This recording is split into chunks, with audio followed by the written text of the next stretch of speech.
Hello YouTube, this is Bowtied Media, and today I have a review of Kasbo's The Making of a Paracosm.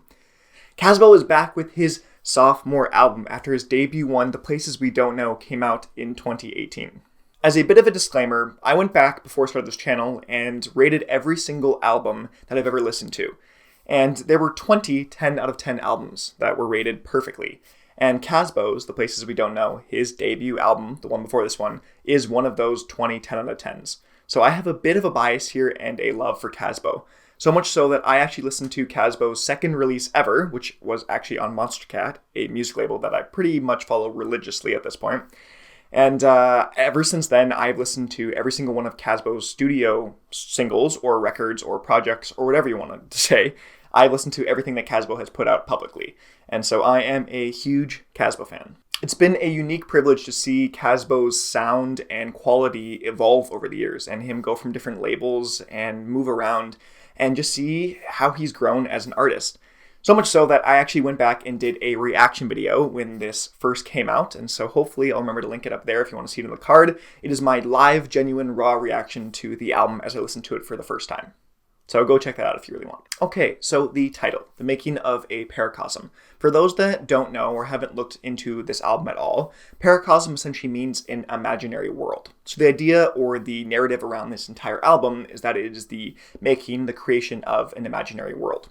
That can be seen a little bit through the album art and the imagery used in that, as well as a lot of the song titles and where it's going narratively. So the entire project is the idea of making an imaginary world, and it's very explicit throughout the songs. Nothing is more evident of this narrative than the first trio of songs being the title track, The Making of a Paracosm, Play Pretend, and Shut the World Out. If the titles weren't enough to convey where it's going narratively, the beautiful works of electronic art definitely will. The first and title track of the EP does a fantastic job of setting up the tonality of the LP and how it sounds very serene and almost ethereal throughout the entire track and the whole album. It really does take you on a magical journey through the creation of your own imaginary world, or a paracosm. If it's this title track that lays down the foundation for what the narrative is trying to convey, it is Play Pretend that really smacks you in the face with it. I mean, the track is literally called Play Pretend. I don't know how you can get any more imaginary world than that. Kasbo often calls on a higher register of vocal delivery, and that is no exception in the first two tracks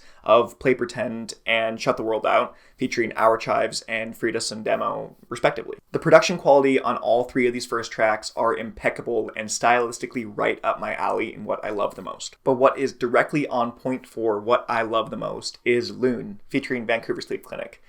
As a bit of a side note, one of Vancouver Sleep Clinic's last albums, or his last album, Onwards to Zion, was one of my other 10 out of 10 albums. So the fact that the two of them collaborated on this one is easily my favorite Kasbo project of all time. And by project, I mean individual track. This is easily my favorite Kasbo song that he has ever produced. And largely that's in part to Vancouver Sleep Clinic's feature. Loon is the longest track on this LP, and I think it really stretched Kasbo and allowed him to create more through his creativity and production flow and really take on a whole new experience with this single song. It felt like a classic Kasbo track that was mixed together with Vancouver Sleep Clinic's beautiful vocal delivery and even his own style. It felt like the styles mashed so well together that it felt like it was an actual collaboration rather than just a feature. I'm a sucker for songs with long beginning build-ups that have a grand finale of a drop and have a fantastically serene denouement, and this song, Loon, is perfectly that. And it's those feminine vocal chops that Kasbo adds to the latter half of this album that really sells it on being my favorite of his all time. If you are new to Kasbo or haven't listened to any of his stuff, go listen to Loon. It is the classic and best Kasbo track in my opinion. In terms of being sonically cohesive, I think there are three tracks I really need to highlight. And that is the first, the title track, the last, Snow, and one of the middle tracks, Augusti 0519, the interlude. I've already talked a little bit about the title track, The Making of a Paracosm, and Snow does the exact same thing just on the back end of the album. The two are perfect bookends for the entire project. Featuring Freya the Dragon, Snow is the ultimate conclusion, the culmination of all that Kasbo was trying to do, and the entire idea of the narrative of making this imaginary world. All of the journey that you've gone through and all the effort it took for you mentally to go through and get to the end is all brought out in this final track, Snow, where you get to the point where the imaginary world, the Paracosm, has been created. You have made the Paracosm. The beautiful piano and building energy serve as a walkway into the brand new door of a new reality, of an imaginary world. The song is literally almost like it quotes, a stairway to heaven, a stairway into a new journey. When I first listened to it, I really wanted there to be a big drop, selfishly. But the more and more I listen to it, I realize the beauty of it is that there isn't. I think without a drop, your journey has come to this calm resolution. There is a sense of peace and joy and happiness that comes in the end of the slow fade out of you being there, of you making it to your Paracosm. And the third of these tracks, the interlude, Augusti 0519, does a fantastic job of adding some kind of vocal chants in the background with a pretty consistent hi-hat that makes you feel like you're walking through almost like a fairy tale forest. It is just so calming and nature-esque, and it's just beautiful. All three of these tracks use little lyrics, but primarily sound design and production style to convey this meaning of the narrative. I think just these three songs do so much for this album in actually bringing you through the journey of making the Paracosm than anything else does. And arguably, they're an intro, an outro, and an interlude, which are often not the best songs or most favorite songs of a project.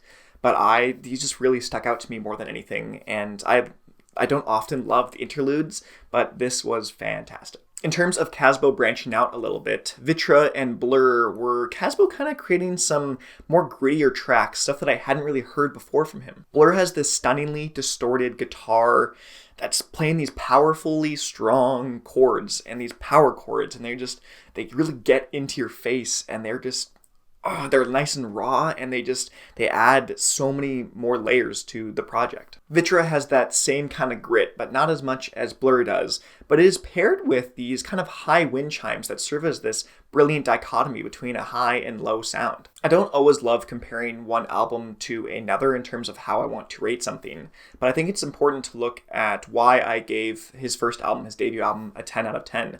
And that's because each song had their own unique flair to it, and they were upbeat and driven and really felt like their own track in a pretty long track list, respectively. They were all easy to sing along to and jam to, and I just loved their style and the kind of trip hop, that I like to call it, of each of the songs. I think the making of a Paracosm sacrifices the individuality of each track and the kind of commercial appeal that they could have for overall cohesion. The Places We Don't Know doesn't have a really clear and overt narrative or storyline, especially when compared to this album right here, The Making of a Paracosm. Like I talked about earlier, those three songs, the intro, the interlude, and the outro, do a fantastic job of conveying a narrative better than the entire album or run-through of The Places We Don't Know. And sonically, The Making of a Paracosm has some awesome tracks. They aren't as big and bright and kind of joy-filled as The Places We Don't Know, but it is still good in its own right. Rather than being upfront with the thematic elements, with the lyrics, Kasbo takes you on a journey, your own journey for the making of an imaginary world, your own Paracosm, where you can explore it yourself and create it yourself, but Kasbo guides you along with him in the journey. There were a lot less standout tracks in this album compared to Kasbo's last, but again, the ability to create it all cohesively and put it all together cannot be forsaken. Overall, the album is chock full of incredible tracks that I have loved, and I loved the journey that Kasbo brought me through from the beginning to end, and how I get a whole new listening experience each time I go through it. Kasbo's The Making of a Paracosm will score my fourth 9 of the year. But thank you guys so much for watching. I have been Bowtied Media.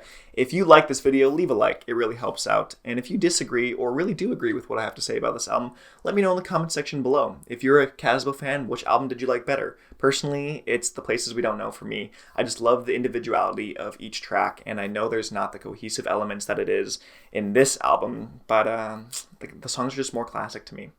So let me know what you guys think. I will see you guys in another video.